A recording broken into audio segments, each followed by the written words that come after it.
Good afternoon. I think all of you have been given some updates. Today we had a productive session. As you know, Minnesota was granted Super Bowl 52. I think in large part due to recognition of the great work they've done on the stadium. But that's 32 clubs all voted on that, and had 3 great presentations today, by the way. Each of those communities did a terrific job. We also talked about expanded playoffs. Assume you've been updated that we will not have expanded playoffs for the 2014 season. I would say that the primary reason that we looked at the competitive issues, looked at the ticket sale issues, we looked at issues with respect to the advertising market, and I think our general view here is that we should proceed with the Thursday night focus that we have this year. We're adding additional inventory into the marketplace, and this makes the most sense for us for the 2014 season. We also had an update on the draft. Obviously, we reported on the successful draft we just completed and put a working group together talking about kinds of changes we want to engage in for the draft for 2015. They will come back and report to the membership by the October meeting. And then finally, we had many other reports, but one of significance, obviously, was our workplace. The training that we're doing, Robert Gulliver, our head of HR, reported on the work that's being done in this area, the training that will happen at all clubs over the next 60 days. So I think those are the key issues, but I'm happy to take your questions. Roger, what effect does the AT&T DirecTV merger have on the NFL's negotiations with DirecTV? Well, Dan, we're still in an exclusive negotiating period with DirecTV. They've been a terrific partner. We obviously are aware of the transaction, and it's something that will continue our negotiations, but they have been very productive to date, and we hope to bring them to a successful conclusion soon. Roger, on the expanded playoffs discussion, what are the issues that are left to be studied, explored, and based on the discussion today and what you know about the level of support, do you believe it will be approved for the 2015 season? Mark, I go reverse. I do believe it will be approved for the 2015. I think we want to see one more year. Will it impact the regular season in a positive way from a competitive standpoint? Will it create more excitement, more races towards the end of who's going to qualify for the playoffs? And we also want to absorb the additional inventory into the marketplace from an advertising standpoint. We'll be able to do that. Obviously, upfront started last week. So far, we see positive signs in the marketplace, so that's how we're going to approach it. Roger, regarding the draft, I know there's been multiple reports in a lot of directions about Mother's Day effect and possibility of going back into April, which doesn't seem very likely if you stay in New York. But right now, from a time frame standpoint, are you looking at that first week of May? Is that likely right now in your mind? We're looking at everything, and I don't mean that to dodge your question. We think that the draft has a great deal more potential to grow in popularity. We don't believe the date affected us in a negative way at all this year. We've got to balance a number of issues, including obviously football-related issues.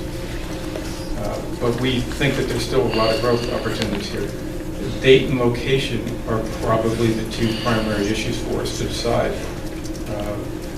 Radio City is going to let us know by the end of the month what the flexibility they have on their date. That will obviously be a big help. And we're obviously continuing our discussion with other cities. Roger, you said back in the meeting in Orlando that you were going to let the process play out with Jim Irsay. Obviously, nothing's been determined yet. Is that still the direction we're going with the Irsay situation? Well, there have been no charges. So the answer is that until we have more information and more facts, we will let it play out. Yes. Has the current mayor of New York reached out to you regarding keeping the draft in New York City? I have not discussed it with Mayor DeBlasio since the Super Bowl time. Right. Commissioner, what were you able to glean from the owners as to what put Minneapolis and Minnesota in the driver's seat for this Super Bowl? You know, as I say, all three bids were outstanding. They each did a terrific job of presenting, I think, the pluses of their communities. But I think a distinguishing factor, hearing some discussion afterwards with some of the owners, is that the stadium project, the effort that they had to bring that stadium to completion, the plans that they have for it, and the commitment that the community has demonstrated was a positive influence on several owners that I talked to. Roger, this week, there was a lot of back and forth this week with the Robert Mathis situation, and I think I know the answer to this, but for the record, do you ever envision a scenario where an exception would be made to a PD decision based on any sort of grounds, and just generally speaking, or would that just undermine the spirit of the rule too much? I want to make sure. Okay, well, Roger Mathis in Indianapolis, yes, suspended for 4 games for PED use. He claims this is a result of a use of a fertility drug. Gave a very detailed explanation of why he supposedly used it. The point is, I'm just asking. I know you can't speak to specific players, but generally speaking, is there a scenario where the league would ever make an exception to a PED policy, a decision or suspension like that, because of mitigating circumstances such as that? Well, as you probably know, I mean, the first principle of our joint drug program with the Players Association is you are responsible for what's in your body. There are several avenues for you to contact people in advance to determine whether you should or should not take a particular drug. And we have a process set up. Ironically, the Players Association asked me to step in as the hearing officer here, and I chose not to do that. I didn't see any reason that this was different than any of the other drug cases that we had, and I do not hear those. We've had, I think, since 2011, 104 drug-related cases. All have been heard by my designee. Had we implemented the HGH program and the other elements of our drug program from the 2011 agreement, 104 of those players would have actually gone to third-party arbitration. I believe it's 21 of those would have been referred into the drug program rather than it being suspended. And I believe 2 other players would have faced a 2-game suspension rather than a 4-game suspension. So I think the point here is that we have a very strong drug policy. We have already negotiated improvements to that drug policy, and we should get on with it, including the HGH program. Players would benefit from that, and I believe the league would benefit from that, and I believe the message that we'd be sending everybody in sports would be a very positive thing. Roger, do you have any comment on the lawsuit that was filed in Baltimore today against the league about painkillers? I don't, Barry. I was only made aware of it just briefly, but I don't believe any of our attorneys have had an opportunity to look at it. And you know, I've been in meetings all day. Roger, you mentioned just quickly the HGH policy. Has there been any progress in talks with the union on HGH? No, unfortunately not. Again, I think it's time to implement this. I think it's good for the players. I think it's good for the league. I've mentioned several benefits that would be implemented now that would affect a large number of players. If they really believe that third-party arbitration is important, there are 104 cases that have been heard by my designee that could be heard by a third-party arbitrator. I mentioned this in the recent weeks. They asked me to get involved in a case, ironically. So I think it's time to get started. Let's get it going. Roger, could you talk about all Tom Benson had during his presentation? And do you feel like it had any effect on the vote? No, I think our focus is on Tom Benson. It was immediately after he spoke to the ownership as he was turning. He just lost his balance and fell.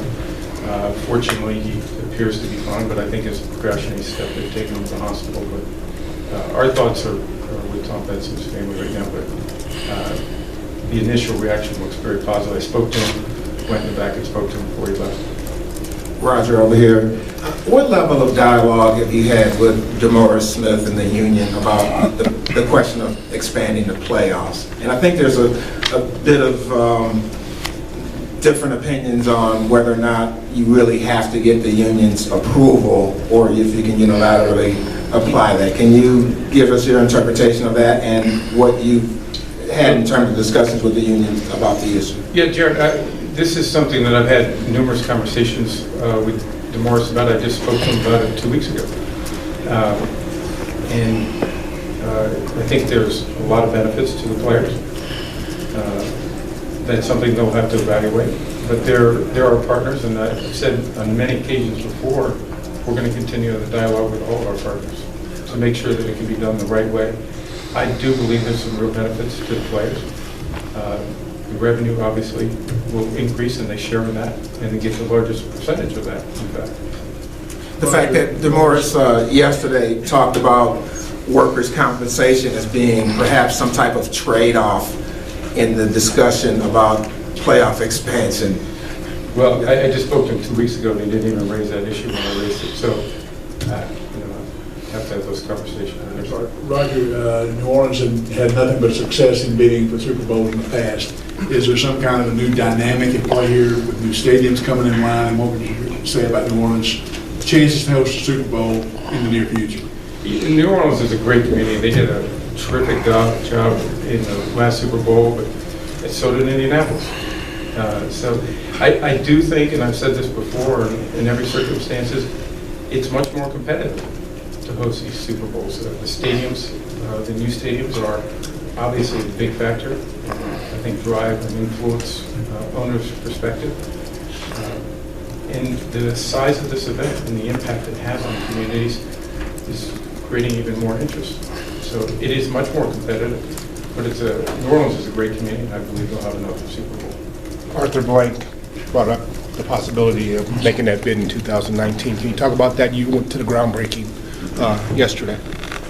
Yeah, I think that's just another great example of it. There are great communities that are building or have built new stadiums that are going to make their bids even more attractive. Atlanta's a great example of that. I know that's something that Arthur and the Falcons want for this community. I know this community wants it. And they're a great community. And I think that stadium is going to serve them well going forward.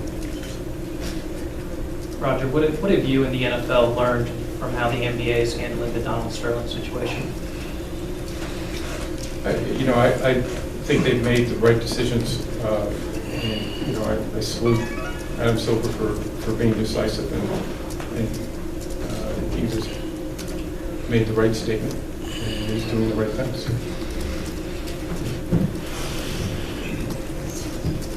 Roger, Yeah. From a league perspective, what challenges does a city, a cold weather city like Minneapolis have in attracting fans to the Super Bowl, and what's your anticipation for a game like that? And maybe how might it differ than having it in New York? I know a lot of people focused on the snow that hit New York, but Minneapolis, I guess, is a city that's a little more used to it. That's probably a fair comment, but I think the New York region, New York, New Jersey region is used to it also after this one. And you look at weather patterns around the country. There were some ice storms, snowstorms throughout the Southeast that could have impacted us. We just have to be prepared for that. Minneapolis embraced that, just like New York, New Jersey embraced it in their bid. And we recognize that we're going to be playing in a cold weather city, but we also recognize we're in a city that is going to take advantage of that, and it's prepared for that. Do you think it makes it less attractive from a fan's perspective of going to a game in a cold weather city? No, if people make their choice. If you want to play golf, that may not be the first choice you're going to make. You may go play golf come to Minneapolis. But people come to Super Bowl for a variety of reasons, and they want to be part of something special. And I think that's going to be the great thing that is going to happen in Minneapolis. It's going to be something very special. They have great plans. They're prepared for it, and we're looking forward to it. Roger, just two parts here on the Buffalo issue, which I know was not on the agenda, but we had the chance to talk with Brandon today. He said they expect to have advisors in place by the end of this month, possibly sooner. First question would be, what would be your ideal timeline realistically to have new ownership in place in Buffalo? And second, did you have any reaction at all? Jerry Jones made some comments to us on the record yesterday about the need to push the envelope and explore expanding fan base relative to a potential or speculated move to Toronto. Just your reaction to that and also the time. I didn't see any of those comments, so I can't react to them. We're all trying to regionalize and grow the popularity of our local teams. That's been going on in Buffalo, into the Southern Ontario region for several years. And I expect that will continue. They want to grow that fan base. And that's something that I think is important to the long-term future of the team. Is the first point as far as the timing is concerned, we did have a brief report from Jeff Whitman today. He told us that they're engaging not only a bank but also a council. They're proceeding with the process. They'll do it in a deliberate fashion, and when they get to a conclusion, they'll let us know. And they will stay in contact with us in full cooperation with my office. And they recognize the importance of league rules, and we'll do it the right way. And we're confident that'll be the case. Anything else, Bob? Has any of what you've heard affected your view of Buffalo as a long-term market? You had mentioned a stadium there long-term was vital to securing the team's future. I did, and I still feel that way. I believe a stadium is really the long-term, is important to the franchise long-term for it to continue to be successful in Western New York. But it is a long-term issue. We have a short-term issue, which they're making improvements to the stadium. I think those will be positive things in the short term.